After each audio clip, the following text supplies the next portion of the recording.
Hello everyone, कैसे हैं आप सभी। आई होप आप सभी ठीक होंगे। देखिए, आज की जो हमारी वीडियो एमए सेकेंड ईयर वाले स्टूडेंट्स के लिए जो पॉलिटिकल साइंस ऑनर्स इग्नू से कर रहे हैं, आज हमारी बुक का नाम है MGP4। इसमें मैं आपको इम्पोर्टेंट क्वेश्चन कराऊंगी। इसका फर्स्ट पार्ट मैंने अपलोड कर दिया है, ये सेकेंड पार्ट है। तो चलिए आज की वीडियो को हम स्टार्ट करते हैं। अगर आपको वीडियो अच्छी लगे तो लाइक शेयर सब्सक्राइब ज़रूर कीजिए।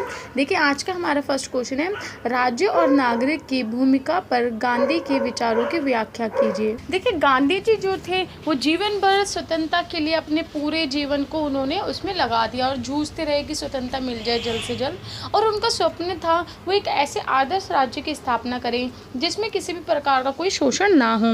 और उस स्वतंत्रता के साथ साथ स्वराज चाहते थे कि स्वतंत्रता तो मिले, उसके साथ साथ स्वराज भी, हम स्वराज की भी स्थापना कर पाएँ। और देखिए, गांधी जी का ये भी मानना था कि राज्य जो है हिंसा और दंड का कम से कम प्रयोग करे, जहाँ तक हो सके व्यक्ति को अपने खुद से कार्य करने दें। वह एक ऐसे आदर्श विकेंद्रीकरण की स्थापना करने जाते थे, ऐसे समाज की स्थापना जिसमें शक्तियों का बंटवारा हो, जिसमें विकेंद्रीकरण हो, किसी एक के हाथ में सत्ता ना हो। क्योंकि विकेंद्रीकरण के आधार में क्या होता है कि जो स्व विकास का स्थान होता है वो अत्यधिक होता है। मतलब कि इसमें जो विकास होता है वो अपने आप से लोग खुद का कर सकते हैं। जब विकेंद्रीकरण होता है, शक्तियों का बंटवारा, तो किसी एक के हाथ में नहीं होता विकास, पूरा डिपेंड सब लोगों के हाथ में होता है। गांधी जी जो स्वराज शब्द है उसको एक सकारात्मक स्वतंत्रता मानते थे, जिसमें क्या होता था कि राजनीति के जो प्रत्येक पहलू होते हैं हर एक तरीके से उसमें भागीदारी की जा सके, कि राजनीतिक में जो जनता है वो अपनी पूर्ण रूप से भागीदारी करे। और वह ऐसे राज्य के बिल्कुल पक्ष में नहीं थे जिसमें ज़्यादा दंड दिया जाए और ज़्यादा नकारात्मक प्रक्रिया की जाए, और जिसमें आपको सीमित कर दिया जाए हर चीज़ से। मतलब कि आपके ऊपर वो आपको बांध दिया जाए कि आप ये नहीं करेंगे, ये नहीं करेंगे, ये सब चीज़ें। वह उनका मानना था कि राज्य और तथा नागरिक के बीच एक गहन संबंध होना चाहिए। और गांधी जी के अनुसार जो स्वराज है उसका अर्थ क्या होता था, स्वशासन, स्वनियंत्रण। और इसके जो 3 बातें निहित हैं, जैसे कि जिसमें कि जो स्वतंत्रता है वो व्यक्तिगत है, ना कि सामूहिक है। और इसके अंदर जो आपकी प्रेस और जो आपकी भाषण, संगठन व धर्म की जो परंपरागत स्वतंत्रता है वो भी सम्मिलित है। और गांधी जी आंतरिक और बाहरी जो स्वतंत्रता होता है उसमें भेद करते थे, तथा उनका मानना था कि जो आंतरिक स्वतंत्रता होती है जो बाहरी स्वतंत्रता को संचालित करती है, मतलब कि उसको चलाती है। आंतरिक स्वतंत्रता ही बाहरी स्वतंत्रता को चलाती है। और देखिए, गांधी जी बोलते थे कि एक राज्य का मुख्य कार्य ये होना चाहिए कि नागरिकों का विकास हो, उनका कल्याण हो।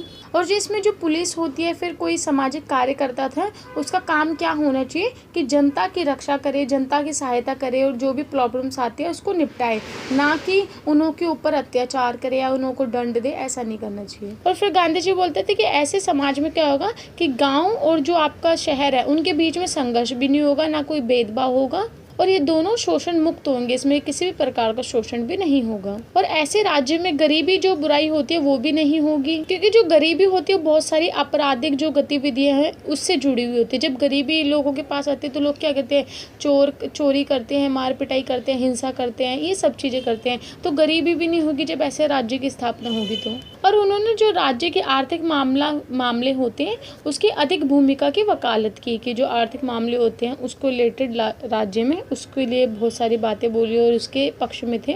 और देखिए, वाला जो क्वेश्चन है ये इस प्रकार से भी, अब मैं आगे जो अब आंसर बताऊंगी तो इसमें इस प्रकार से भी क्वेश्चन बन सकता है, गांधी के नागरिकता पर विचार बताइए, कि गांधी जी नागरिकता के ऊपर क्या सोचते हैं। तो यहाँ से अब मैं जो आंसर बता रही हूँ वो इसका भी क्वेश्चन बन सकता है अलग से। और जो मैंने ऊपर बताया राज्य और नागरिकता, वो ये पूरा उसी का ही आंसर है वैसे। तो देखिए इसमें क्या बता रहे हैं। देखिए, गांधी जी जो थे इन्हों की जो आदर्श मुख्य 3 जो बातें मैंने आपको बताई, तो इसमें सत्य, अहिंसा और धर्म सबसे प्रमुख था। और देखिए, गांधी जी जो थे वो राज्य में विश्वास भी नहीं रखते थे, क्योंकि उनको लगता था जो राज्य है वो एक दंडात्मक एक मशीन है, मतलब कि जो दंड देती है ऐसी एक मशीन है। और गांधी जी ऐसे ही बोलते थे जो राज्य है वो एक आत्मा रहित मशीन है, जिसके अंदर कोई आत्मा नहीं है, कोई भावना नहीं है। क्योंकि गांधी जी जो थे उनका विश्वास खाली व्यक्ति की भूमिका में रहा है, कि व्यक्ति को सबसे प्रथम माना है। गांधी जी बोलते कि जो व्यक्ति की नागरिकता होती है वो धर्म पे आधारित होती है। और देखिए गांधी जी ये भी बोलते हैं कि जो मानव होते हैं वो नैतिकता के साथ साथ जो आपके कर्तव्य और अधिकार होते हैं उनको भी साथ साथ आपको रखना चाहिए। और देखिए गांधी जी जो बोलते हैं ना कि सभी इंसानों को व्यवहारिक रूप से मतलब कि अपने आचरण में सही होना चाहिए। तो देखिए बोलते कि गांधी जी के जो ये सब सिद्धांत है व्यवहारिक रूप से सही साबित नहीं होते हैं, क्योंकि जो मनुष्य होता है वो बहुत लालच से भरा हुआ होता है। बोलते गांधी जी की जो विचारधारा है इसमें बुनियादी चीज़ों की कमी है, विचारों की। देखिए बोलते कि गांधी जी की जो विचारधारा है इसकी प्रशंसा तो की जा सकती है परंतु इसे अपनाया नहीं जा सकता। इसको अपनाना बहुत ज़्यादा कठिन कार्य है, क्योंकि आप सभी को पता है कि मानव जो होता है उसमें स्वार्थ भी होता है, लालच भी होता है। वो पहले अपना सोचता है फिर दूसरों के बारे में सोचता है। उसमें नैतिकता तो होती है परंतु अपने लिए सोचने के लिए पहले होते। तो ये सब चीज़ें इसमें बताई जा रही हैं कि गांधी जी की आदर्शवादी विचार तो हैं परंतु इनको व्यवहारिक रूप से अपने उसमें लाना मुश्किल है। ये सैद्धांतिक रूप से ठीक है। ये बोले कि गांधी जी के विचारों की तारीफ करना वैसे ही है जैसे कि हम आप पहले के काल के जो ऋषि मुनि होते थे, गौतम होते थे, महावीर होते थे, ईसा मसीह होते थे, इन्हों की हम क्योंकि ये बहुत अच्छे सिद्धांत इन्होंने दिए हैं तो वैसे ही हम गांधी जी के विचारों की भी तारीफ कर सकते हैं परंतु इनको व्यवहारिक रूप में लाना कठिन होता है। देखिए बता रहे गांधी जी राजनीतिज्ञ से ज़्यादा एक संत थे, क्योंकि गांधी जी की जो विचारधारा है एक संत के विचारधाराओं की तरह है। इसमें क्या होता है कि लोगों को अपनी इच्छाओं को मारनी पड़ती है, इसलिए ही गांधी जी को महात्मा की उपाधि दी गई थी। और देखिए हम इस गांधी जी की विचारधारा को इसलिए भी नहीं अपना सकते क्योंकि जो मानव का मस्तिष्क होता है वो सुख की प्राप्ति के लिए इधर उधर घूमता है, उसको सुख चाहिए होता है। देखिए गांधी जी बोलते थे कि जो हमारी पृथ्वी है उसके पास इतना तो है कि वो सबकी ज़रूरतें पूरी कर सके परंतु इतना नहीं है कि जो लोगों की जो लालच होता है उसको पूरा कर सके। लोगों को लालच को पूरा नहीं कर सकती परंतु उनकी जो ज़रूरतें होती हैं उसको पूरा कर सकती हैं।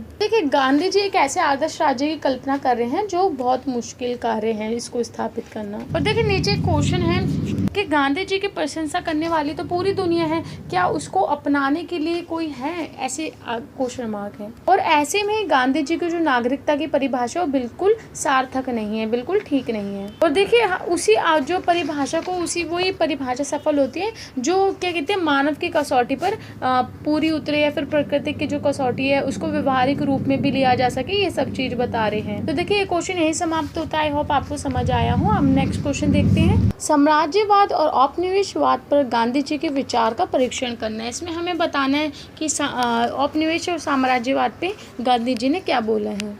देखिए इसमें बताया जा रहा है कि उपनिवेशवाद जो होता है एक ऐसी ताकत होती है जो विदेश की ज़मीन होती है उस पर बलपूर्वक कब्जा कर लेती है और वहाँ की जो व्यवस्था होती है उसको इस हद तक बदलने का प्रयत्न करती है कि दोबारा वे अपने मूल रूप को प्राप्त ही नहीं कर पाते। देखिए उपनिवेशवाद जो होता है और साम्राज्यवाद जो होता है वो दोनों में लोगों की उनकी जो जड़ें होती है उनसे उनको अलग कर देती है। मतलब कि दोनों ही समान होती है उपनिवेशवाद और साम्राज्यवाद। उसमें क्या होता है कि लोगों के जो मूल सिद्धांत होते हैं या फिर जैसे वो होते हैं उनको पूर्ण रूप से उनको बदल देती है। और गांधी जी बोलते थे कि उपनिवेशवाद जो होता है वो लोगों की विचारधारा या फिर विचारों को ही नहीं बदलता, मूल रूप को ही नहीं बदलता, उनकी जो भौतिक संस्था होती है और आध्यात्मिक जो होती है वो भी बदल देता है और नैतिकता को भी बदल देता है और उनका पूर्ण अस्तित्व जो होता है वो बदल के रख देता है। और देखिए उपनिवेशवाद ने क्या किया, जो उनके अंडर में जो भी देश थे औपनिवेश थे उनके जो रीति रिवाज होते हैं, उनके जो आदान प्रदान होते हैं, उनके जो भी मूल्य होते हैं, जो भी परंपराएं होती हैं उनको बदलने का और उनके महत्व को कम करने का भरपूर प्रयास करता है।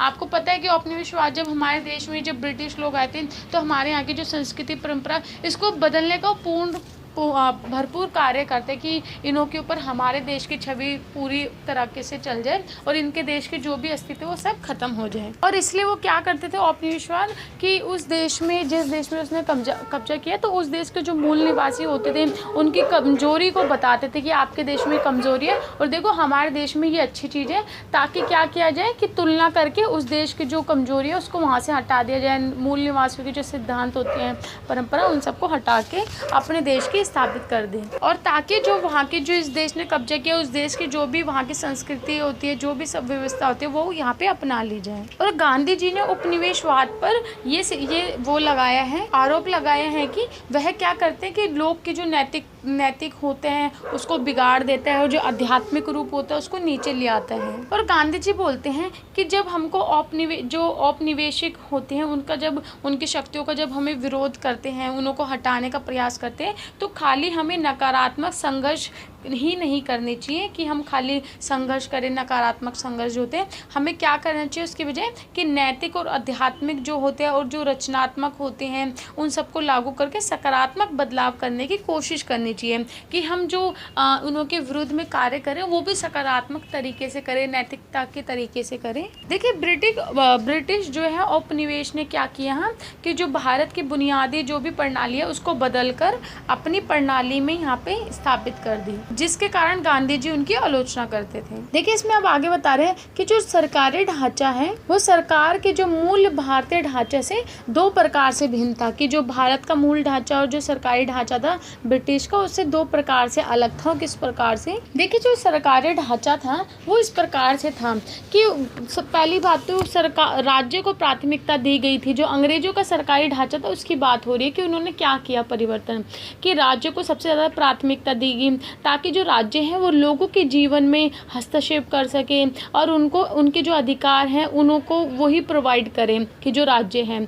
और इसमें क्या कर सकता है राज्य, कि राज्य ही जो सामाजिक जीवन है उसको संरक्षण बनाए रखने की ज़रूरत थी। मतलब कि ऐसा कर दिया गया था कि लोगों को लगे कि जो राज्य हैं वो हमारे जीवन को संरक्षण प्रदान कर रहे हैं। और थोड़े समय बाद क्या हुआ कि जो सामाजिक परंपराएं होती हैं जो और इनके जो मानक होते हैं उसमें भी परिवर्तन कर दिया गया ताकि जो सामूहिक व्यवहार को बदल सके, जो इनका सामूहिक व्यवहार होता है लोगों का उसको बदल दिया जाए। तो वहाँ की परंपरा ही परिवर्तन करने लगे।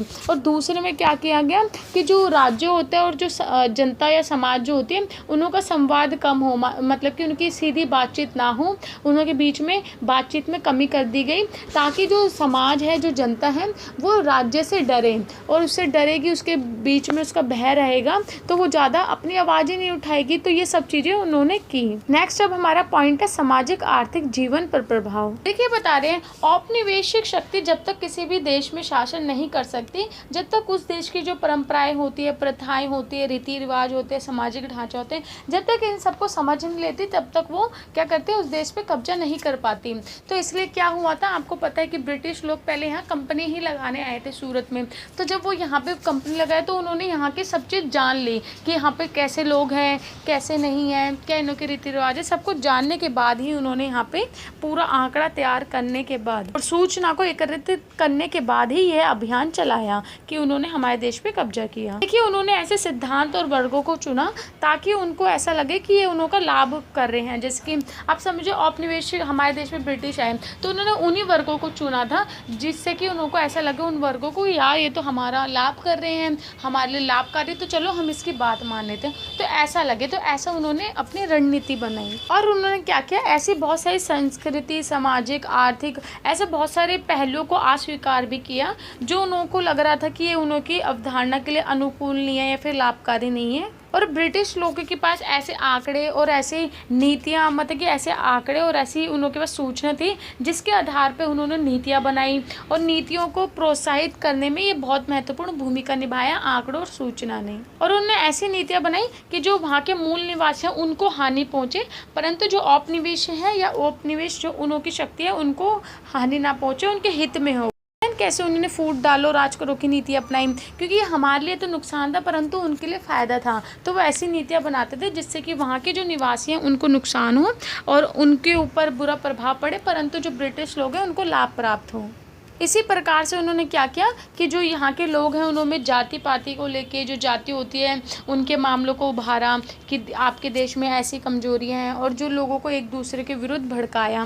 तो ये क्वेश्चन हमारे यहीं समाप्त होता है। आई होप आपको समझ आया। नेक्स्ट क्वेश्चन देखते हैं। नेक्स्ट क्वेश्चन, फांसीवाद क्या है? फांसीवाद पर गांधी जी के आलोचनात्मक एवं उसके नकारात्मक प्रभाव का वर्णन कीजिए। और देखिए इसका क्वेश्चन अलग अलग से भी आ सकता है, जैसे कि फांसीवाद क्या है, इसका अभिप्राय क्या है, ऐसे भी आ सकते हैं और ऐसे भी आ सकता है गांधी जी के फांसीवाद पे क्या विचार थे। तो दोनों तरीके से आपसे क्वेश्चन पूछा जा सकता है, तो मैं आपको दोनों का ही आंसर बताऊंगी।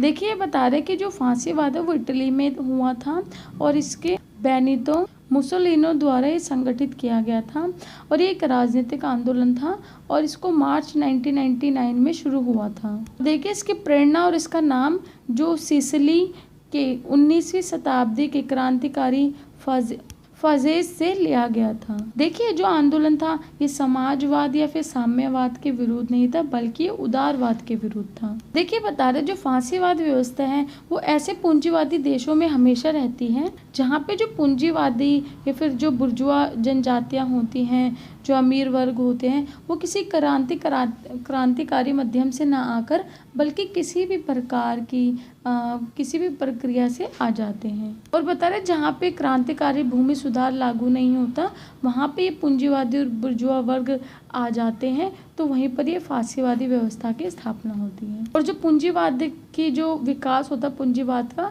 वो लंबे समय तक होता आ रहा हो और जो उसकी जड़ें हैं वो बहुत गहरी हो चुकी हों। देखिए उस समाज में जो पूंजीवादी जो ये संकट है बहुत जल्दी उथल पुथल पैदा कर देता है, क्योंकि जो पूंजीवादी वर्ग है ये अपने उससे मतलब कि अपने हार्ड वर्क से वो नहीं होता, पूंजीवाद अब खुद से नहीं पैसा धन या जमा नहीं कर पाता, ये खाली कैसे आता है, तो फिर बहुत पहले से इसकी लंबी प्रक्रिया चल रही हो पूंजीवाद की, या फिर ये बहुत जल्दी उथल पुथल भी कर देता है इस पूरे समाज में। और देखिए फिर समाज में क्या होता है, बेरोजगारी, गरीबी, अनिश्चितता, असुरक्षा ये सब पैदा होने लग जाती है। और बहुत सारी संख्या में जो जनता होती है वो आर्थिक, सामाजिक, भौगोलिक तौर से मतलब कि उजड़ना स्टार्ट हो जाती है।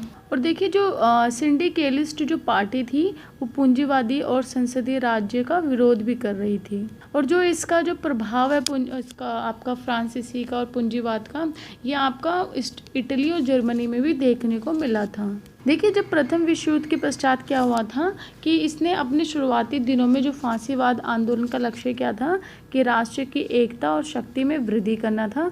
और 1919 और 1922 के बीच इटली के कानून और उसकी व्यवस्था को चुनौती सिंडिकेलिस्ट, कम्युनिस्ट तथा अन्य वामपंथी पार्टियों द्वारा की जा रही थी। और उस समय क्या था कि जो फांसीवाद था इसको एक प्रतिक्रांतिवादी आंदोलन समझा जाता था। और बताया जो स्पेन और जर्मनी आदि इन सभी देशों में भी जो आंदोलन है वो इसने जन्म हुआ और फांसीवाद को साम्यवाद का मतलब कि सेम मानने लगे, जो फांसीवाद और जो साम्यवाद है। और देखिए 1935 के पश्चात जो हिटलर है उसने मुसोलिनी से संधि करी और इसमें अतिक्रमण और साम्राज्यवाद भी जुड़ गया।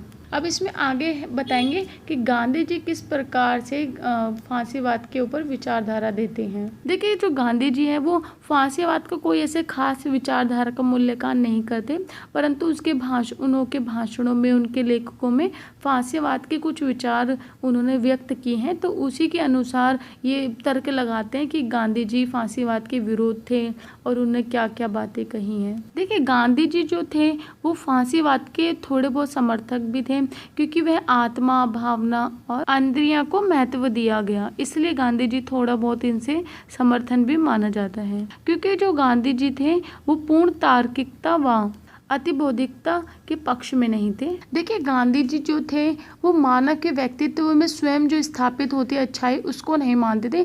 गांधी जी आत्मबल पे आत्म जो बल होता है उसको ज़्यादा बढ़ावा देते थे। और गांधी जी ने 3 अपनी विचारधारा तर्क रखे हैं जो फांसीवाद के विरोध थे। एक तो फर्स्ट था आत्मा भावना और हृदय की अच्छाई और स्वास्थ्य पूर्ति का साधन न मानकर उसे सार्वभौमिक रूप से देखते हैं। जबकि जो फांसीवाद है उसकी विचारधारा में कि राजनीतिक जो कार्य होते हैं उसको पूरा करने के लिए मात्र एक साधन माना गया।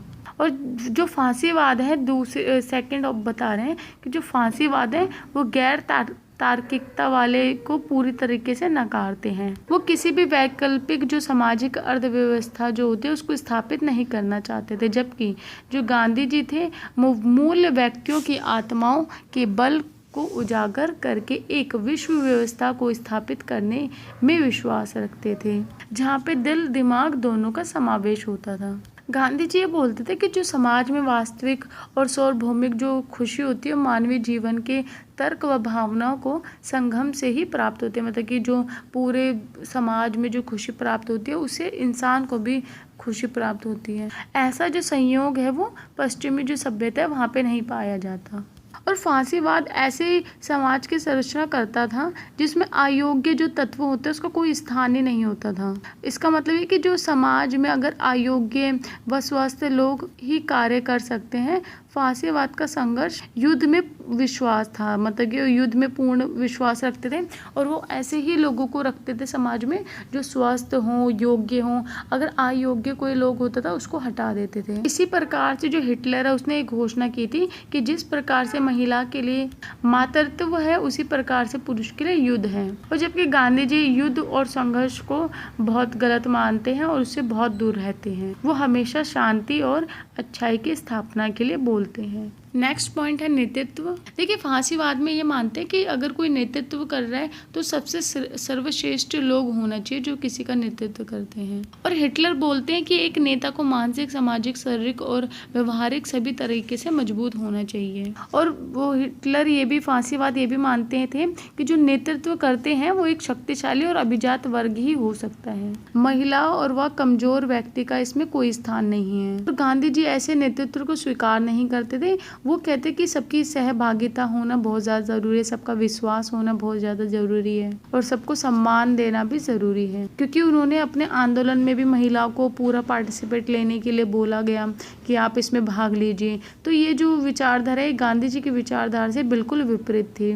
नेक्स्ट पॉइंट है समाजवाद के लिए स्थान। देखिए जो फांसीवाद है उसमें जो समाजवाद का स्थान है वो एक भ्रम है खाली, क्योंकि जो फांसीवाद है वो केवल समाजवादी और जो साम्यवादी होते हैं इनका सहयोग प्राप्त करना चाहता था। और दूसरा ये कि ये था फांसीवादी इटली और जर्मनी के जो पूंजीपति लोग थे उन पे दबाव डालना चाहता था। और देखिए गांधी जी इनकी विचारधारा का विरोध करते हैं क्योंकि गांधी जी का मुख्य जो ध्यान है, केंद्र है, वो खाली जनता या जन कल्याण के ऊपर है।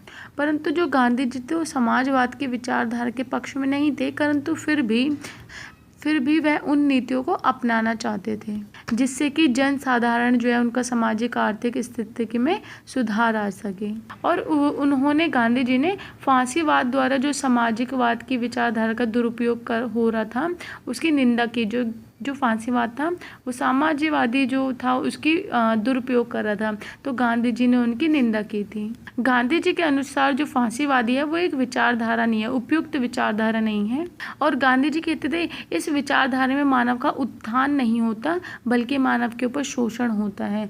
तो ये क्वेश्चन भी हमारे यहीं समाप्त हो गया। देखिए मैं इसको ओवरऑल भी समझाती हूँ। देखिए जो फांसीवाद है एक ऐसी विचारधारा है जिसमें साम्यवाद और समाजवाद का मेल समझा जाता है, परंतु ये होता नहीं है क्योंकि फांसीवाद एक ऐसी विचारधारा होती है जिसमें कि योग्य इंसान को रखा जाता है, मजबूत इंसान को रखा जाता है, शक्तिशाली इंसान को रखा जाता है, ना कि कमज़ोर वर्ग को रखा जाता है। और इसमें जिसकी अपनी शक्ति को अपना दबदबा रखते हैं ये जो फांसीवाद है। तो फांसीवाद में हिटलर इम्पॉर्टेंट है क्योंकि उन्होंने इसके ऊपर बहुत लोगों के ऊपर बहुत अत्याचार किया और वो फांसीवाद विचारधारा के ही थे।